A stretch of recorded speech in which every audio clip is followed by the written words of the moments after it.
जय हिंद साथियों, स्वागत है आप सभी का आज के अर्ली मॉर्निंग के इस डेली करंट अफेयर्स के सेशन में। तो आज है 10 अगस्त 2025 और आज फिर से एक बार हम लोग चर्चा करेंगे 10 सबसे महत्वपूर्ण करंट अफेयर्स पर, जो कि आपके सभी प्रतियोगी परीक्षाओं के लिए बेहद ही इम्पोर्टेंट है, बेहद ही उपयोगी है। तो सेशन में लास्ट तक बने रहिएगा। चलिए बिना देर किए शुरू करते हैं आज के क्लास को। तो जैसा कि आज का पहला प्रश्न है कि भारत छोड़ो आंदोलन दिवस जो है किस तिथि को मनाया जाता है। भारत छोड़ो आंदोलन दिवस किस तिथि को मनाया जाता है, तो ये आपको याद होगा 8 अगस्त को ये मनाया जाता है। ठीक है, इसके बारे में थोड़ी बहुत जानकारी तो आपको भी होगी, खैर मैं बता देता हूँ। देखिए, भारत छोड़ो आंदोलन जो है 8 अगस्त 1942 को शुरू हुआ था। यह आंदोलन जो है अंग्रेज़ों को भारत छोड़ने के लिए महात्मा गांधी जी के नेतृत्व में जो है शुरू किया गया। इसका महत्व जो है भारतीय आज़ादी की लड़ाई में बहुत बड़ा है। हर साल जो है 8 अगस्त को भारत छोड़ो आंदोलन दिवस मनाया जाता है। इस दिन देश भर में जो है लोगों को आज़ादी के संघर्ष की याद दिलाई जाती है। मुख्य आयोजन जो है गांधी स्मृति स्थल व अन्य स्वतंत्रता सेनानियों के स्मारकों पर होते हैं। अंतर्राष्ट्रीय स्तर पर इसे भारत के सबसे बड़े आंदोलनों में गिना जाता है और इस आंदोलन के बाद जो है आज़ादी की तरफ तेज़ रफ्तार से कदम बढ़े थे। तो इन सभी बातों को ध्यान में रखिएगा। चलिए बढ़ते हैं अगले प्रश्न की तरफ। तो आज का अगला प्रश्न है कि किसे CII यानी कि भारतीय उद्योग परिसंघ की राष्ट्रीय मीडिया और मनोरंजन परिषद का अध्यक्ष नियुक्त किया गया है। किसे जो है CII की राष्ट्रीय मीडिया और मनोरंजन परिषद का अध्यक्ष नियुक्त किया गया है। इसको याद रखिए, गौरव बनर्जी को। किन्हें नियुक्त किया गया है? गौरव बनर्जी को जो है नियुक्त किया गया है। देखिए, गौरव बनर्जी जो है इनको 2025 में CII की राष्ट्रीय मीडिया और मनोरंजन परिषद का अध्यक्ष बनाया गया है। ये है गौरव बनर्जी, इनको देख सकते हैं। ये जो है सोनी पिक्चर्स नेटवर्क्स इंडिया के MD और CEO भी है। यह परिषद मीडिया व मनोरंजन उद्योग की रणनीतियाँ और विकास की दिशा निर्धारित करती है। CII यानी कि कॉन्फेडरेशन ऑफ इंडियन इंडस्ट्री यानी भारत का प्रमुख उद्योग संगठन है।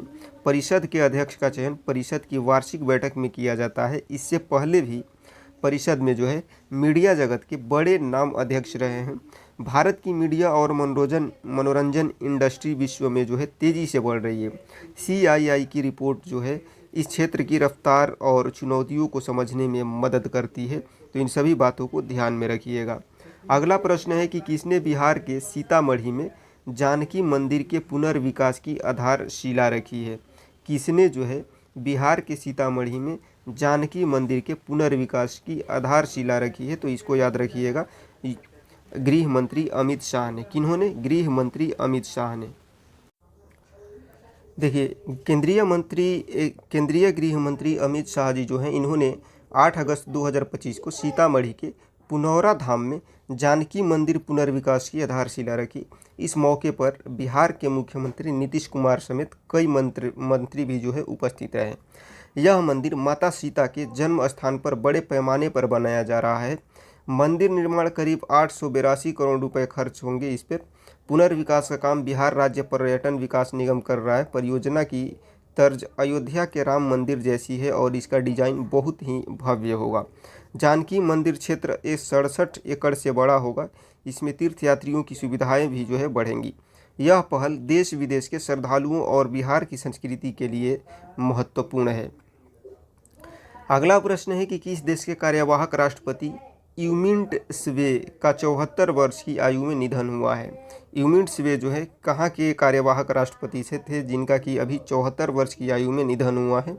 इसको याद रखिएगा, ये म्यांमार के कार्यवाहक राष्ट्रपति थे। यूमिंट स्वे जो है म्यांमार के कार्यवाहक राष्ट्रपति थे। उनका निधन 74 वर्ष की उम्र में हुआ। म्यांमार में जो है राजनीतिक उथल पुथल के बीच उन्होंने राष्ट्रपति पद संभाला था। म्यांमार का नाम पहले बर्मा था और यह दक्षिण पूर्व एशिया का देश है। कार्यवाहक राष्ट्रपति का मतलब होता है जो अस्थायी राष्ट्रपति के बजाय अस्थायी रूप से पद संभालते हैं। म्यांमार में जो है सत्ता की लड़ाई और सैन्य शासन की वजह से नेताओं का पद स्थिर नहीं रहता। उनका निधन म्यांमार की राजनीतिक स्थिति पर असर डाल सकता है, तो इसको आपको ध्यान में रखना है। अगले प्रश्न की बात करें तो आज का अगला प्रश्न है कि कश्मीर घाटी में माल ढुलाई के लिए सक्षम होने वाला पहला रेलवे स्टेशन कौन सा है? कश्मीर घाटी में माल ढुलाई के लिए सक्षम होने वाला पहला रेलवे स्टेशन कौन सा है? तो इसको याद रखिएगा, अनंतनाग रेलवे स्टेशन। कौन सा? Anantnag railway station. कश्मीर घाटी में जो है माल ढुलाई के लिए पहला सक्षम railway station Anantnag railway station है। उत्तर रेलवे ने 7 अगस्त 2025 को अनंतनाग स्टेशन को माल परिवहन के लिए आधिकारिक रूप से खोल दिया। इससे अब कश्मीर के व्यापारी और किसान आसानी से सामान भेज और प्राप्त कर सकेंगे। पहले माल ढुलाई का काम उधमपुर और बारी ब्रह्मणा के जरिए होता था, अब अनंतनाग सीधे माल संभाल सकेगा। यह कदम कश्मीर की अर्थव्यवस्था को बढ़ावा देने और व्यापार को सुविधाजनक बनाने के लिए है। अनंतनाग रेलवे स्टेशन 6 बजे सुबह से 10 बजे रात तक माल की आवाजाही संभालेगा। इससे कश्मीर के कृषि उत्पाद, हस्तशिल्प और अन्य वस्तुएं जो है तेज़ी से भारत के बाकी हिस्सों में पहुंच जाएंगी। यह रेलवे विकास कश्मीर घाटी को बेहतर कनेक्टिविटी और आर्थिक अवसरों को जोड़ने की दिशा में एक बड़ा कदम है। किसने हेपेटाइटिस डी वायरस को मनुष्यों के लिए कैंसरकारी घोषित किया है? अगला प्रश्न है कि किसने हेपेटाइटिस डी वायरस को मनुष्यों के लिए कैंसरकारी घोषित किया है? इसको याद रखिएगा, विश्व स्वास्थ्य संगठन WHO जो है इसने। देखिए, हेपेटाइटिस डी वायरस जो है इसको विश्व स्वास्थ्य संगठन WHO ने मनुष्यों के लिए कैंसरकारी घोषित किया है।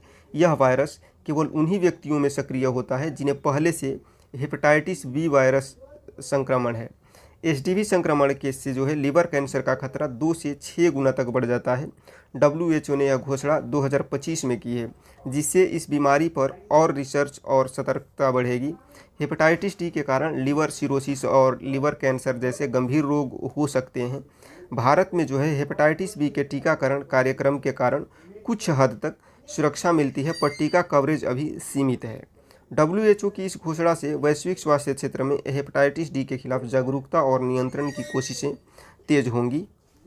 सुरक्षित रक्त उपयोग, सुइयों की साझेदारी से बचाव और सुरक्षित यौन व्यवहार संक्रमण रोकने को जो है मुख्य कारण है। तो इन सभी बातों को ध्यान में रखिएगा। अगले प्रश्न की बात करते हैं कि किस राज्य के पर्वतारोही कवक यानु ने माउंट किलिमंजारो पर सफलतापूर्वक चढ़ाई किया?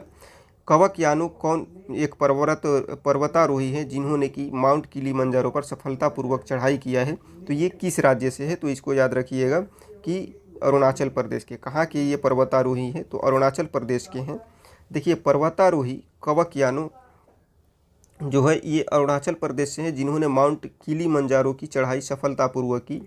माउंट किलिमंजारो क्या है? तो माउंट किलिमंजारो जो है अफ्रीका का सबसे ऊंचा पर्वत है, जिसकी ऊंचाई 5895 मीटर है। यह पर्वत तंजानिया में स्थित है और इसे फतह करना बहुत गर्व की बात मानी जाती है। कवक यानु जो है पहले से ही माउंट एवरेस्ट जैसी ऊंची चोटियों को फतह कर चुके हैं। उन्होंने 7 समिट्स मिशन के तहत इस अभियान को पूरा किया है, जिसमें 7 महाद्वीपों की सबसे ऊंची चोटियों पर चढ़ाई शामिल है।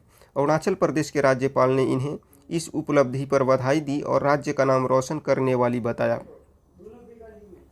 उनकी सफलता ने न केवल राज्य बल्कि पूरे देश में युवाओं को प्रेरित किया है। यह महिला पर्वतारोही जो है साहस, मेहनत और दृढ़ निश्चय का उदाहरण है। ठीक है, चलिए अगले प्रश्न की अगर बात की जाए तो RBI ने किस बैंक को यूनिवर्सल लाइसेंस प्रदान किया है? RBI जो है RBI जो है इसने किस बैंक को यूनिवर्सल लाइसेंस जो है प्रदान किया है? तो इसको याद रखिएगा, AU स्मॉल फाइनेंस बैंक। कौन? AU स्मॉल फाइनेंस बैंक को।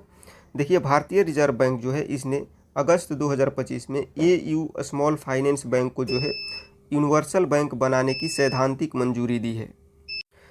यूनिवर्सल बैंक का मतलब होता है कि बैंक जो है सभी प्रकार की बैंकिंग सेवाएं दे सकता है, जैसे कि वाणिज्यिक बैंक और निवेश बैंक। AU बैंक देश का पहला स्मॉल फाइनेंस बैंक है जिसे लाइसेंस मिला है। इस मंजूरी से बैंक अब बड़े पैमाने पर काम कर सकेगा और ज़्यादा सेवाएं दे सकेगा। RBI ने यह मंजूरी इस आधार पर दी कि बैंक पिछले कई वर्षों से लाभ में है और उसकी वित्तीय स्थिति जो है मजबूत है। इससे पहले 2014 में बंधन बैंक और IDFC बैंक जो है इनको यूनिवर्सल बैंक का दर्जा मिला था। यह कदम भारतीय बैंकिंग क्षेत्र में नई संभावनाओं को खोलता है और कारोबार बढ़ाने में मदद करेगा। AU बैंक की ऋण और जमा राशि में भी तेज़ी से वृद्धि हुआ है, जो इसकी मजबूती को दर्शाता है। तो इसको याद रखिएगा। अगला प्रश्न है कि डॉक्टर MS स्वामीनाथन जो है शताब्दी सम्मेलन कहाँ शुरू हुआ है? Doctor MS. स्वामीनाथन शताब्दी सम्मेलन जो है कहाँ शुरू हुआ है? तो इसको याद रखिएगा, नई दिल्ली में। कहाँ पे शुरू हुआ है? नई दिल्ली में शुरू हुआ है।